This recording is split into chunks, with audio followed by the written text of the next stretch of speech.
Bismillahirrahmanirrahim. Assalamualaikum warahmatullahi wabarakatuh. Selamat sore, salam sejahtera bagi kita semuanya. Semoga kita diberikan kemudahan, kelancaran dalam semua aktivitas kita. Pada pertemuan ini kita akan belajar mengenai P3K, yaitu pertolongan pertama pada kecelakaan di tempat kerja. Kita tidak mengharapkan ada kecelakaan di tempat kerja, namun kita juga harus mengantisipasinya dengan cara memberikan pertolongan pertama kepada korban atau pada teman-teman kita yang mengalami kecelakaan kerja di tempat kerja.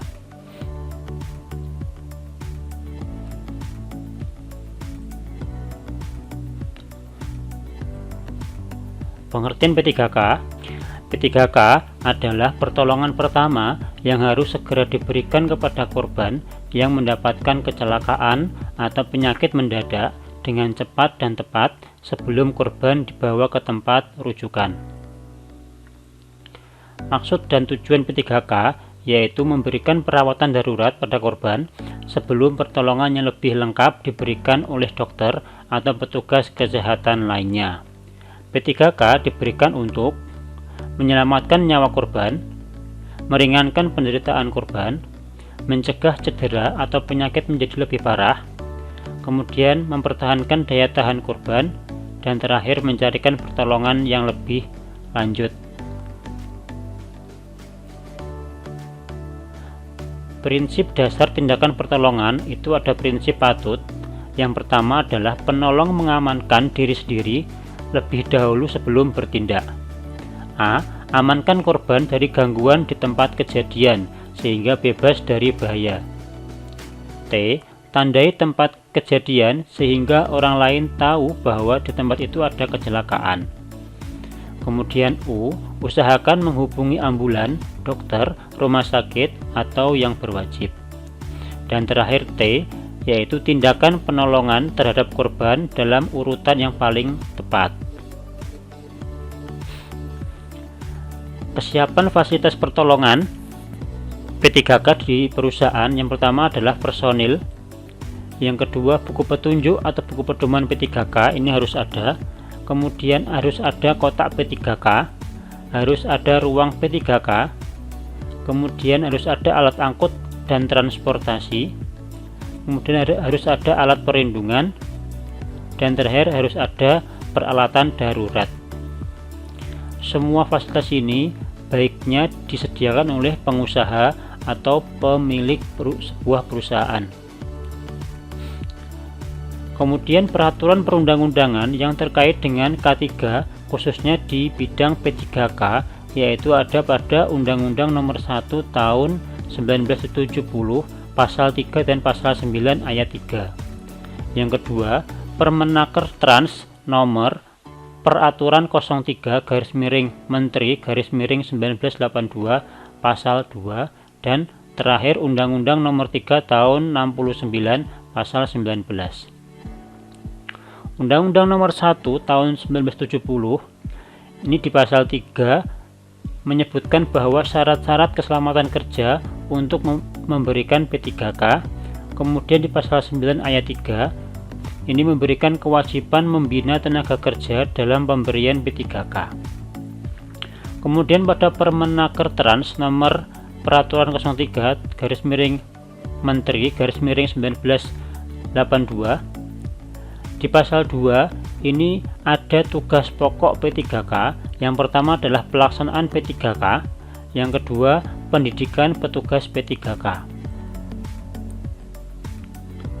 Kemudian di Undang-Undang Nomor 3 Tahun 1969 Pasal 19 ini menyebutkan bahwa setiap badan, lembaga, atau dinas pemberi jasa atau bagiannya yang tunduk kepada konvensi ini dengan memperhatikan besarnya dan kemungkinan bahwa dia harus.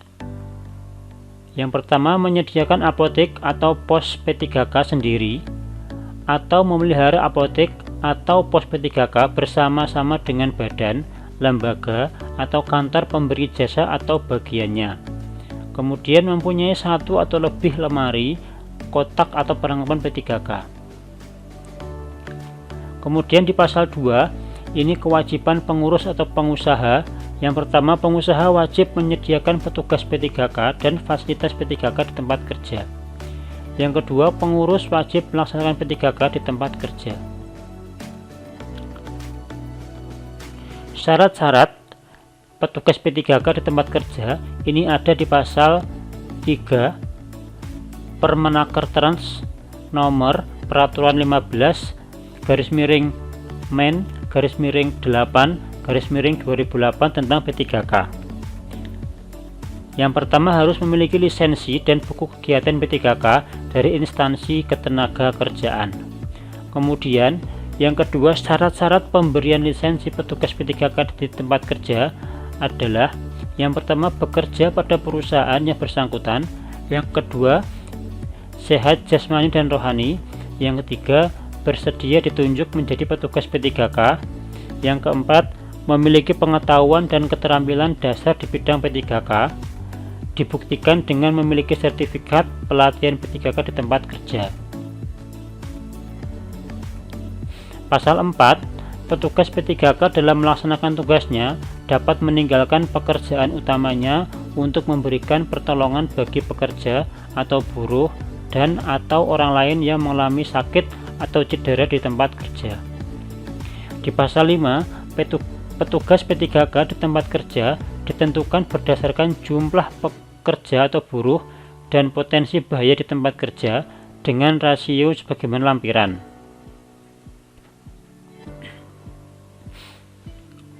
Klasifikasi tempat kerja dengan potensi bahaya rendah dengan jumlah pekerja 25-150 orang, cukup dengan petugas P3K sebanyak 1 orang.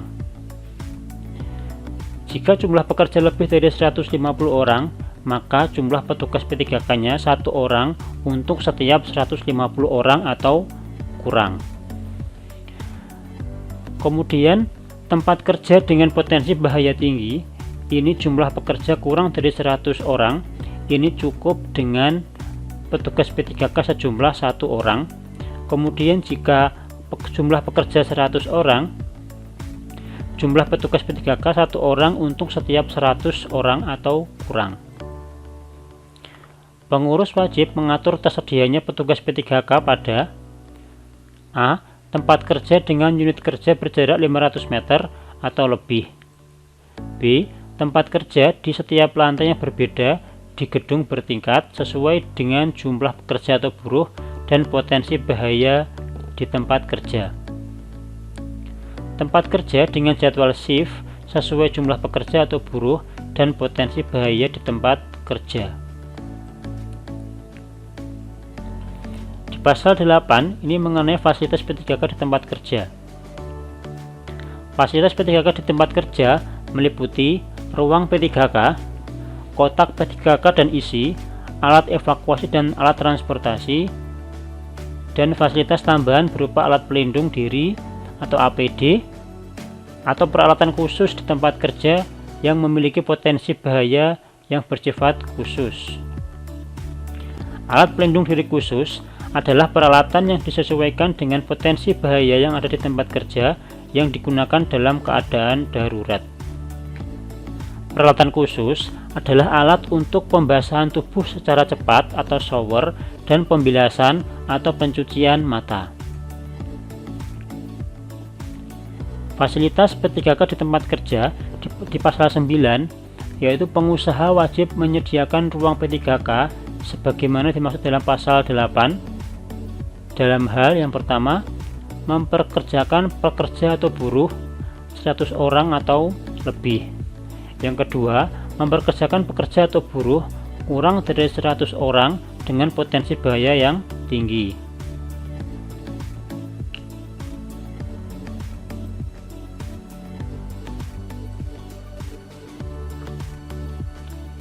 Kotak P3K di tempat kerja, apabila tempat kerja dengan unit kerja berjarak 500 meter atau lebih, masing-masing unit kerja harus menyediakan kotak P3K sesuai jumlah tenaga kerja.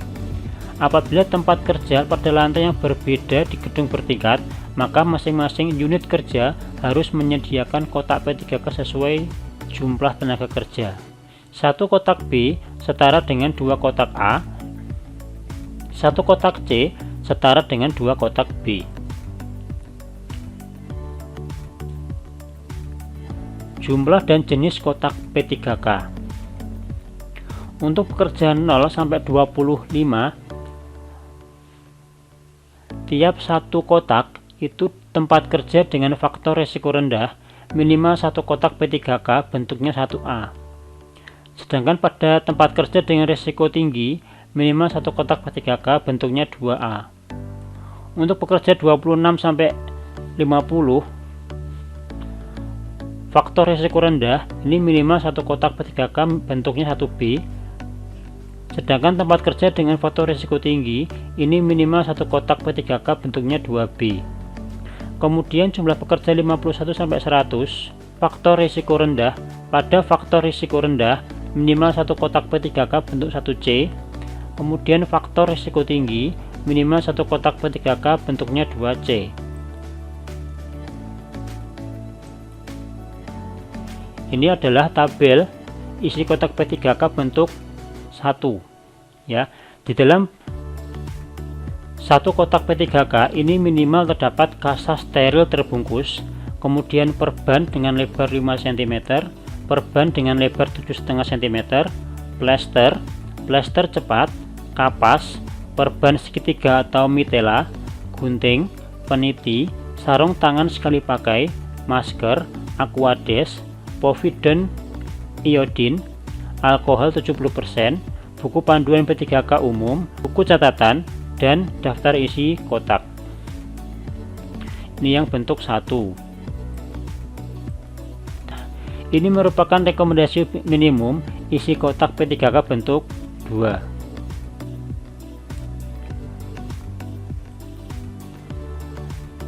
Baik, itu yang dapat saya sampaikan. Sebaiknya P3K ini bisa kita terapkan tidak hanya di tempat kerja, tapi juga di tempat kita tinggal, bisa di rumah maupun di kendaraan atau dimanapun kita berada. Terima kasih. Semoga bermanfaat. Assalamualaikum warahmatullahi wabarakatuh.